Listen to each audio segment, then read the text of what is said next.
Science में आज हम एक कदम और आगे बढ़ते हैं। हमारा आज का जो चैप्टर है वो है materials, metals and non metals. हम केमिस्ट्री सीरीज़ कर रहे हैं एवरीडे साइंस के हिसाब से। हम कोशिश करेंगे चीज़ें उसे मायने में समझाई जाएं। सवालों के तरह चलेंगे हम, ठीक है, क्वेश्चन आंसर के फॉर्मेट में। जो टॉपिक में शुरुआत में लिखा है वो बाद में पढ़ेंगे, पहले हम इसको समझते हैं। देखिए, हमने अब तक ये समझा कि हम जब केमिकल रिएक्शंस करते थे तो जो उस तरफ बन करके आता था, जो प्रोड्यूस होता था, एक नया सब्सटेंस बन के आता था जो जिससे बन रहा है उस सब्सटेंस से वो डिफरेंट होता था। हम इस तरह से केमिकल रिएक्शंस के वाया नए नए सब्सटेंस अचीव करते रहते थे। जैसे हमने अब तक ये समझा था कि जब हम मैग्नीशियम को कंबशन के प्रोसेस में लेकर के जाएं, हम उसे कंबशन ऑक्सीजन की प्रेजेंस में ही होगी, है ना।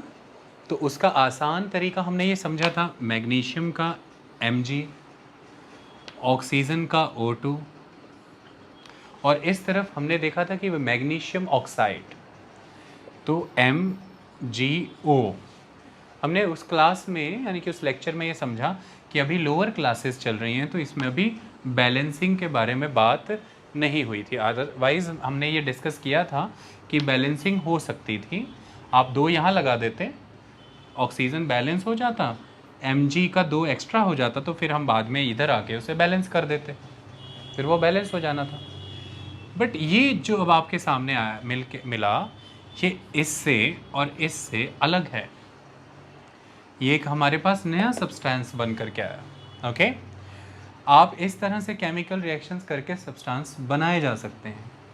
बट एक पॉइंट ऐसा आता है जब आप ना तो केमिकल रिएक्शंस की मदद से, ना हीटिंग की मदद से, ना कूलिंग की मदद से, ना इलेक्ट्रोलाइसिस की मदद से फर्दर ब्रेकडाउन नहीं कर सकते, फर्दर ब्रेकडाउन नहीं कर सकते, और ओके फर्दर चीज़ें और अचीव नहीं होंगी। उस पॉइंट पर जो आपके सामने निकल के आता है, दैट इज एलिमेंट। वो क्या है? एलिमेंट। सिंपल सल्फर, सिंपल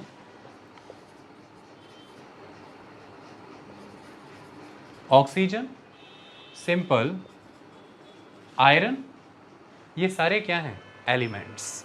हमारे पास एलिमेंट्स एग्जिस्ट करते हैं, तो सब्सटेंस के नीचे एलिमेंट आया। अब अल्टीमेटली ये जो एलिमेंट है, इसका भी कोई ना कोई एक स्मॉलेस्ट यूनिट या फंडामेंटल यूनिट या बेसिक यूनिट ज़रूर एग्जिस्ट करता होगा।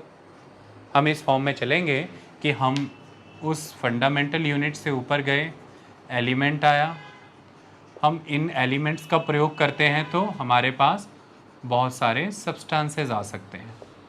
Okay, that's all.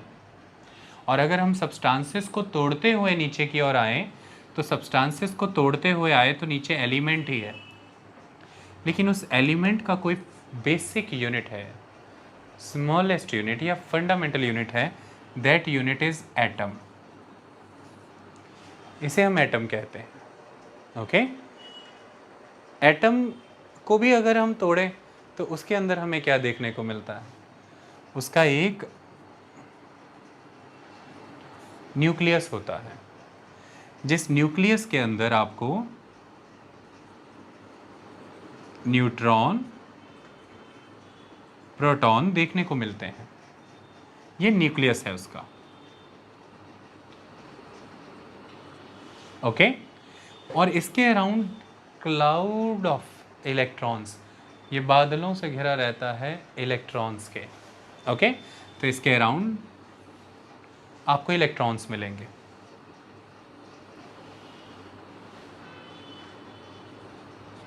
ओके, मैंने कितने बना दिए? 2 बना दिए। ये घूमते रहते हैं। देखिए, ब्रह्मांड में सब चीज़ें एक दूसरे से जुड़ी हैं, वो अपने सार्थक योगदान को देती रहती हैं।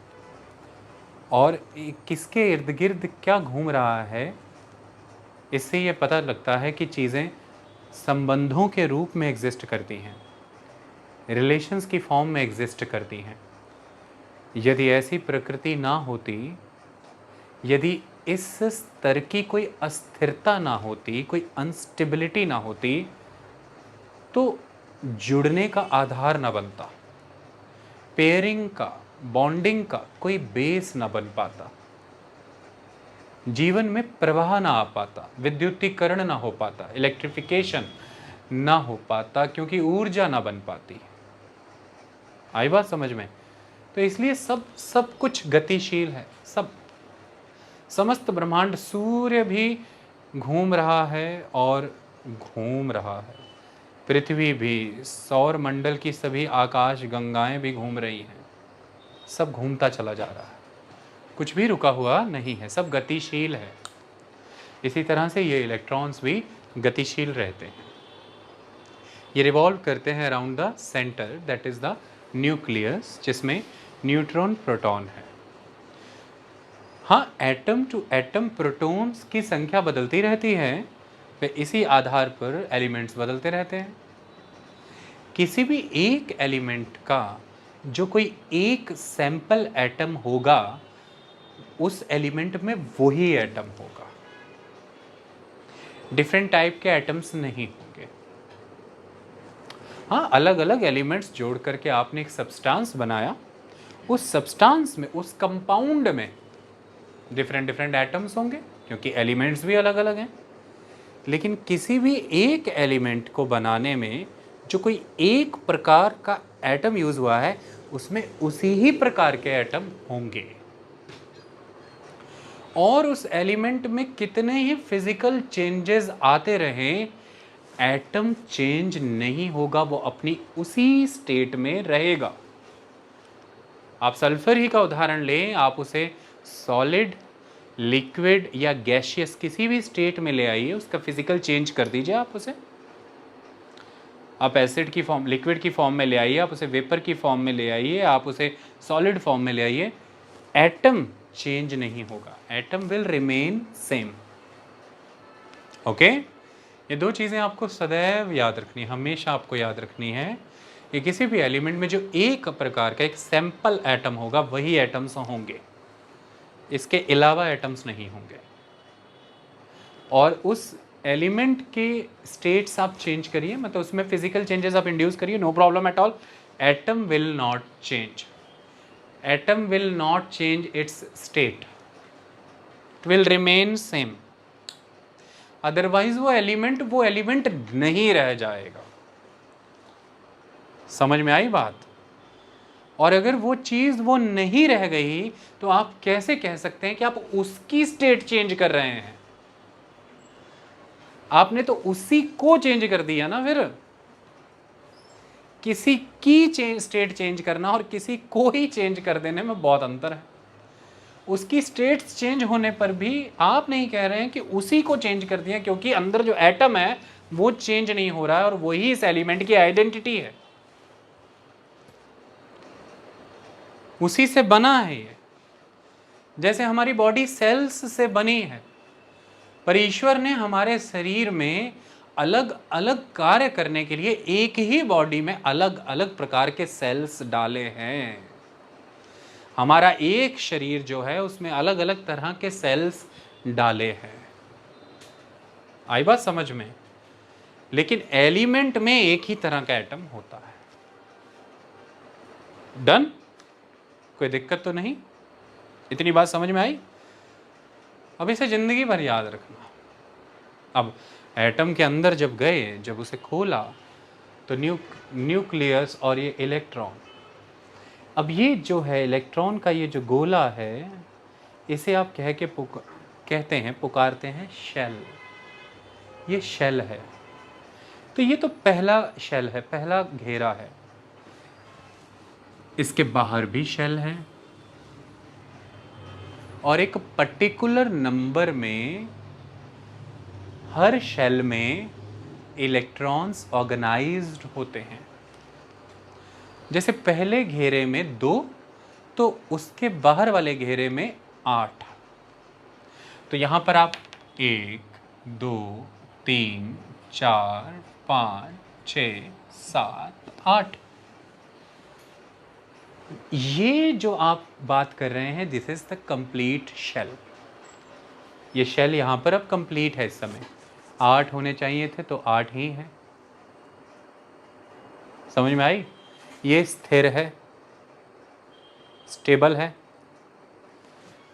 अगर इसमें मैं 1 डिलीट कर दूं तो ये 7 हुए। तो आप मुझे बताइए इसकी टेंडेंसी क्या होगी, इसके विचार क्या होंगे? आपके पास 9,99,000 हैं, आपकी टेंडेंसी क्या होगी कि 1,000 और मिले तो 10 पूरे हो जाएं, 10 पूरे हो जाएं, राउंड फिगर हो जाए। यही टेंडेंसी होगी ना, मैं पूरा हो जाऊं, संपूर्ण हो जाऊं, है कि नहीं? तो ये एक कहीं से भी प्राप्त करना चाहेगा। अब जिससे ये वो एक लेगा, इसका उससे संबंध तो बनेगा ना। तो पेयरिंग के लिए ये एक्सचेंज ऑफ इलेक्ट्रॉन्स रिस्पॉन्सिबल होते हैं। आदान प्रदान जीवन का आधार है। आई बात समझ में? इसको समझिए। अब दूसरी तरफ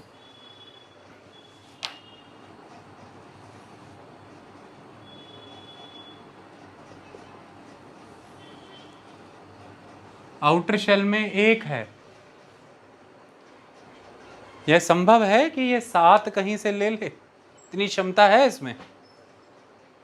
ये 1 भी ना होता तो ये आउटर शेल डिलीट हो जाता, फिर इसका एक ही शेल बचता और वो शेल कंप्लीट होता।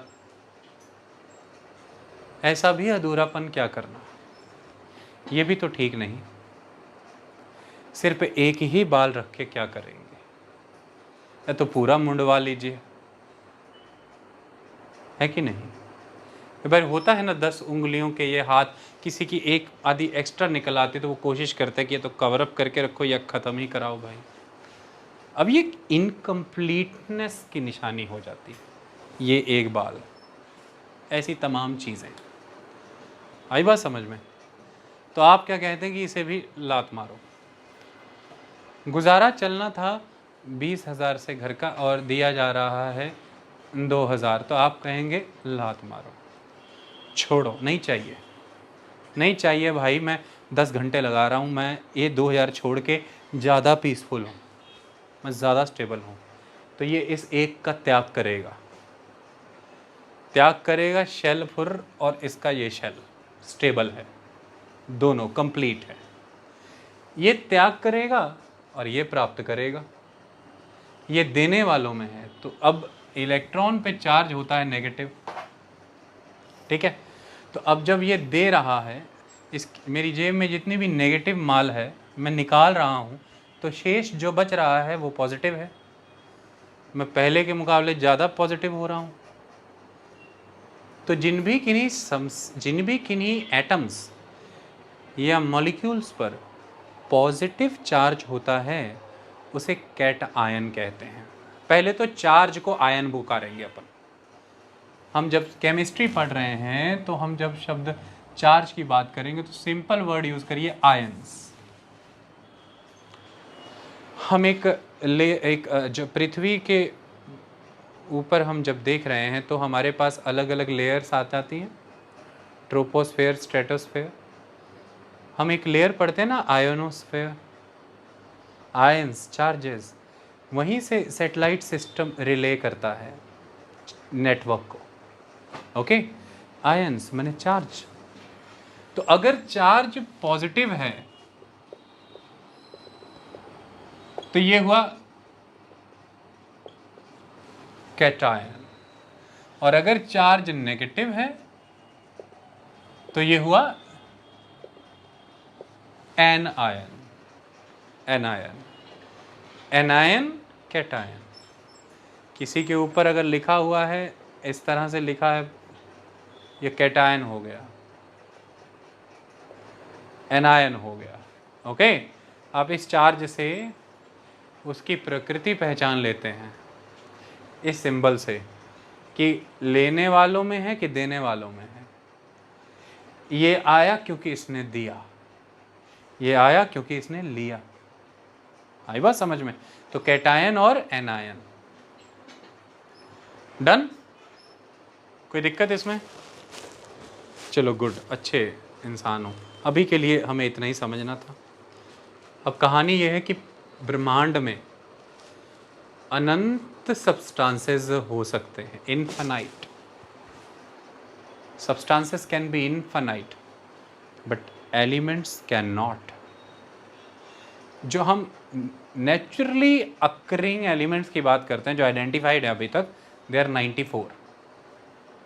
94 नेचुरली अकरिंग एलिमेंट्स।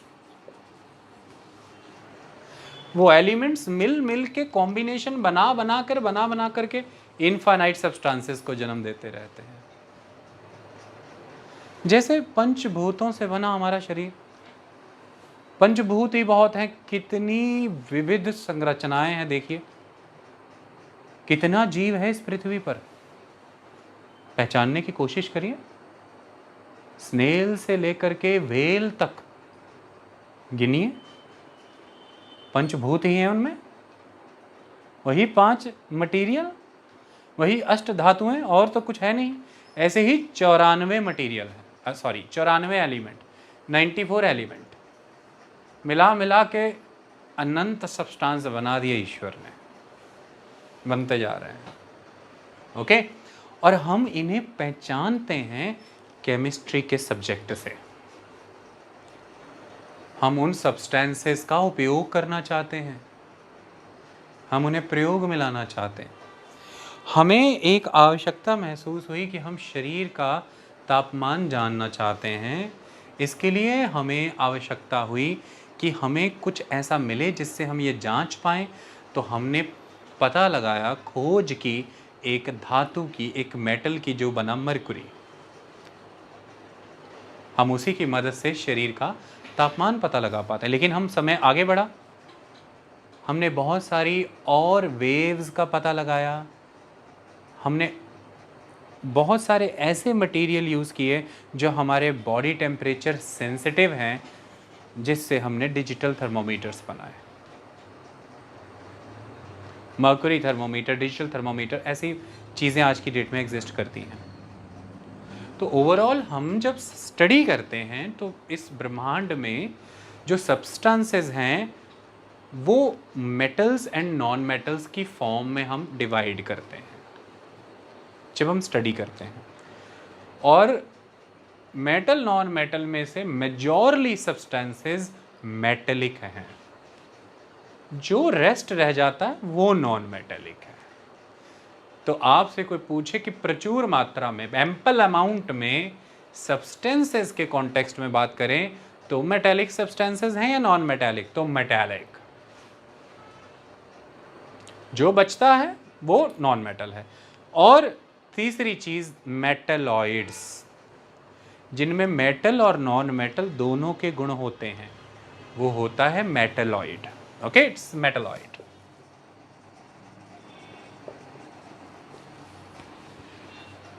अब यहां से एक सवाल पैदा हुआ कि ये मेटल नॉन मेटल क्या? तो चैप्टर पढ़ लेते हैं, यहीं से चैप्टर शुरू होता है। चलें पढ़ें चैप्टर, ध्यान दें। तो चैप्टर का नाम है materials, metals and non metals. सबसे पहला टॉपिक है physical properties of metal and non metal, कि हमने मेटल नॉन मेटल पहले तो फिजिकल प्रॉपर्टीज के वाया ही पहचानना है। पर हर चीज़ फिजिकल प्रॉपर्टी से ही पहचानी जाए ऐसा संभव भी नहीं, तो हमें उनकी बहुत सी केमिकल प्रॉपर्टीज समझनी है पहचान के लिए भी। दूसरा, बहुत सी केमिकल प्रॉपर्टीज समझनी है क्योंकि मैंने बताया कि उन सब्सटेंसेस का हमें प्रयोग करना है अपने जीवन को बेहतर बनाने के लिए। आज की डेट में आप ऐसे तमाम सब्सटेंसेस यूज़ कर रहे हैं अपने खाने पीने को बचाने के लिए एज ए प्रिजर्वेटिव। आपने पहचाना तभी तो आप उपयोग में ला पा रहे हैं, ना पहचाना होता तो कैसे होता? आपको चोट लगती है तो डॉक्टर्स आपकी बॉडी में कई तरह का सपोर्ट सिस्टम इंसर्ट करते हैं। घुटनों में हड्डियां टूट जाती हैं तो प्लेट्स डलती हैं, ये सब कैसे संभव हो पाया? ये फॉरेन मटेरियल्स आपकी बॉडी में कैसे सेटल हो पाते हैं? ये कैसे आपके शरीर को नुकसान नहीं पहुंचाते? ये इन सब्सटेंसेस की डीप स्टडी से ही पता चला कि इनका बिहेवियर कैसा है, ये किन चीज़ों के साथ रिएक्ट करते हैं या किन चीज़ों के साथ रिएक्ट नहीं करते, ये ह्यूमन सेल्स को नुकसान पहुंचाने वाले हैं या नहीं है, इनका पानी के साथ संबंध, इनका एसिड के साथ संबंध, इनका बेस के साथ संबंध, इनका वायु के साथ संबंध, ये सभी संबंधों को समझ करके हम उसकी क्वालिटीज़ को समझते हैं, उसके बिहेवियर को, उसकी प्रॉपर्टीज़ को समझते हैं, जिससे वो हमारे जीवन को सुगम बनाते हैं, हम उनका प्रयोग करते हैं। और जो ना कर पाए तो फिर बैठे रहो। ओके, तो ये कहानी है। जैसे आपके घरों में सिरामिक का प्रयोग आपने अक्सर देखा होगा आचार डालने के लिए। कभी मेटल कंटेनर का उपयोग किसी ने देखा आचार के लिए? इंग्लिश में कह दें तो पिकल। आचार संस्कृति माने आचार व्यवहार, आचार शब्द बड़ा महत्वपूर्ण है। जो भी चीज़ सीजनल है, जो सारा साल नहीं मिल पाती, मनुष्य ने उसे सारा साल कंज्यूम करने के लिए आचार बना लिया। कभी आलू का अचार सुना है? सारा साल मिलता है तो अचार नहीं मिलेगा। आम सिर्फ सीज़न में तो अचार मिलेगा। गाजर सिर्फ सीज़न में तो अचार मिलेगा। मूली सिर्फ सीज़न में तो अचार मिलेगा। आई बात? हाँ, ऐसी कुछ चीज़ें हैं जो सारा साल मिलती हैं, उनका भी अचार स्वाद के हेतु, क्योंकि वो सभी क्षेत्रों में नहीं मिलती होंगी। आज तो ट्रेड एंड कॉमर्स बहुत फास्ट है, तो हरी मिर्ची दुर्लभ थी पहले, भारत में तो थी नहीं, तो एक जगह से दूसरी जगह आज पहुंच जाती है। लेकिन जब ये ना होता होगा तब इसका सेवन करना कितना कठिन होता होगा, एक ही क्षेत्र में होती होगी। तो इस तरह से आचार तो अपने आप में संस्कृति के विकास को, कल्चरल रिफाइनमेंट के पाथ को दर्शाता है। आचार कितनी टेक्निक है, फर्मेंटेशन का पूरा प्रोसेस है, पानी सुखाने की पूरी प्रक्रिया है, पानी निकालना, नमक लगा के सारा पानी निकालना आचार आम में से कि सारा पानी इसका बाहर आ जाए, फिर उसे सुखाना, फिर उसको अच्छे से तेल में डुबाना कि पूरा पोर सारे बंद हो जाए, सैचुरेट हो जाए, कि अब इसमें कहीं मॉइस्चर ना चला जाए। वैसे मॉइस्चर जैसे ही जाएगा वो ख़त्म, ख़राब हो जाएगा, वो उसे फफूंदी लग जाएगी, उल्ली लग जाएगी, फंगस। गीले हाथों से नहीं डालना, गीलापन नहीं छूना उसको, ये सारी चीज़ें उससे जुड़ी हुई हैं। आई बात समझ में? तो हम नहीं रखते हैं मेटल कंटेनर में, क्योंकि हमने सब्सटेंसेस के बिहेवियर को सीखा, जाना, समझा कि आचार में बड़ी मात्रा में एसिड होता है और एसिड मेटल से रिएक्ट करता है, और फिर ये चीज़ ठीक नहीं, आचार खराब हो जाएगा, बड़क जूगा। Okay, that's all. तो ये तो जानना समझना जरूरी था, वरना तो काम खराब हो जाता। कैसे पता लगता कि जो पेस मेकर है वो किसका बने? कुछ भी थोड़ी ना डाल देंगे दिल में कि भाई पता करो कि क्या लोहार के पास क्या पड़ा हुआ है इस समय, तो आके बताया कि सर ऐसा है, कांसा पड़ा हुआ है, ब्रॉन्ज ले आ, डालना ही है, कुछ डाल देते हैं। तो ऐसा तो नहीं है भाई, है तो बता दो। आप सुन के बता दो कि डलवाओगे? अगर कोई कहे कि जो मिला डाल दिया, भाई लोहा ही डालना था, मेटल ही डालना था, डाल दिया, अब तेरा चलता रहेगा, अंदर जुगाड़, घड़ी डाल दी तेरे अंदर, तो तब आप फिर घबरा जाएंगे। तो physical properties of metals and non metals. अब आपके सामने कुछ सवाल रखता हूँ। जैसे सपोज कीजिए कि आपके एक हाथ में कोयला है और आपके एक हाथ में लोहा है, दोनों की शक्ल, कोयला देखा है अच्छे से, तो दोनों की शक्ल अच्छे से देख लीजिए। एक चीज़ आपको यकीनन ही दिखेगी कि जितनी बार भी लोहे को आप काटते हैं उसकी एक परत चमकीली निकलती है, चमकता है। ओके, तो फिजिकल प्रॉपर्टी में जो भी मेटल्स होंगे, उन मेटल्स की एक खासियत होती है कि जनरली वो लस्ट्रस होते हैं, वो शाइन करते हैं, उनकी फिजिकल अपीयरेंस लस्ट्रस होती है, किनकी? मेटल्स की। और जो नॉन मेटल्स हैं वो नेचुरली फिर यहाँ हमने देखा कि वो डल होते हैं, लस्ट्रस नहीं होते, चमकीले नहीं होते। अब अपने तरफ चारों तरफ देखते रहिए मेटल, जितना भी मेटल आपको देखना है। आप अपने घड़ियों के पटे को देख लीजिए, आपको पता चल जाएगा। और कुछ मेटल तो इतने लस्ट्रस होते हैं कि उनकी इसी क्वालिटी ने उन्हें आभूषण बनने का आधार दिया, जैसे कि गोल्ड। उसका नाम ही उसकी लस्टर से आता है, that is AU, that is aura. तो गोल्ड का पीरियड रिएक्टिविटी टेबल में जो नाम है वो इस नाम से है, ओके, या पीरियोडिक टेबल भी कह लीजिए। और इसका अर्थ क्या है? ऑरा। इतनी उसकी आभा है, इतनी उसकी लस्टर है, तो वो तो जाना ही इससे जाता है। दूसरा कारण, वो रिएक्ट नहीं करता, रिएक्ट नहीं करता, इसी के कारण वो अपनी इस लस्टर को, अपनी इस शाइन को लूज़ नहीं करता। क्योंकि वो रिएक्ट नहीं करता इसलिए वो कोरोड नहीं होता, और जब वो कोरोजन ही नहीं होता तो उस पर कुछ जमता ही नहीं, वो किसी को कुछ देता नहीं, बदले में कुछ लेता नहीं, इसलिए हम उसे पहनते रहते हैं। प्लैटिनम इससे भी कम रिएक्टिव होता है, इसलिए वो और महंगा होता है, ओके। ये कहानी है। तो इस तरह से लस्ट्रस अपीयरेंस इसका मेन एलिमेंट होता है फॉर द नॉन मेटल। चलिए, अब दूसरी कहानी ये है कि सपोज़ कीजिए कि आपके पास सल्फ़र है, और सपोज़ कीजिए कि अगेन आपके पास आयरन ही है। अगर आप ऑब्ज़र्व करेंगे तो आपको ये समझ आएगा कि दोनों में से हार्डनेस किसकी ज़्यादा है। तो iron, metals as compare to non metals hard होते हैं, ओके, दे आर हार्ड। इसके रिलेटेड पिछले लेक्चरों में हमने पढ़ा था, इसलिए मैं उस पर ज़्यादा टाइम नहीं लगाऊंगा। तो एक क्वालिटी है कि ये हार्ड हैं, ये लस्ट्रस हैं। अगली क्वालिटी, जब आप मंदिरों में जाते हैं या किन्हीं भी और साइकिल की घंटी जब आप बजाते हैं, तो आपने कभी नोटिस किया कि वो पर्टिकुलर मटेरियल की होती है जो मेटल होता है। जैसे कि क्या मैं अभी ऐसा कर सकता हूँ कि मैं इसे इस तरह से करूँ तो कुछ हो? नहीं, लेकिन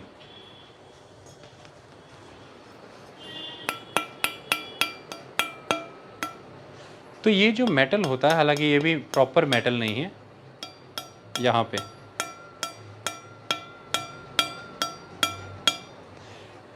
मेटल की एक क्वालिटी होती है कि वो रिंगिंग साउंड प्रोड्यूस करता है। कौन सा साउंड?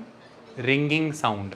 इसलिए घंटियाँ लकड़ी की नहीं होती, इसलिए घंटियाँ मार्बल की नहीं होती, किसी भी और मटेरियल की नहीं होती, घंटियाँ हमेशा मेटल की होती हैं। और उसमें आपकी कोशिश रहती है कि भाई उनकी चमक बनी रहे, तो आप ब्रॉन्ज़ की घंटियाँ लगा देते हैं, कहीं कहीं ब्रास की भी होती हैं। अच्छा, ये ब्रॉन्ज़, ब्रास, कॉपर, इस कॉपर को हिंदी में क्या कहते हैं? तांबा।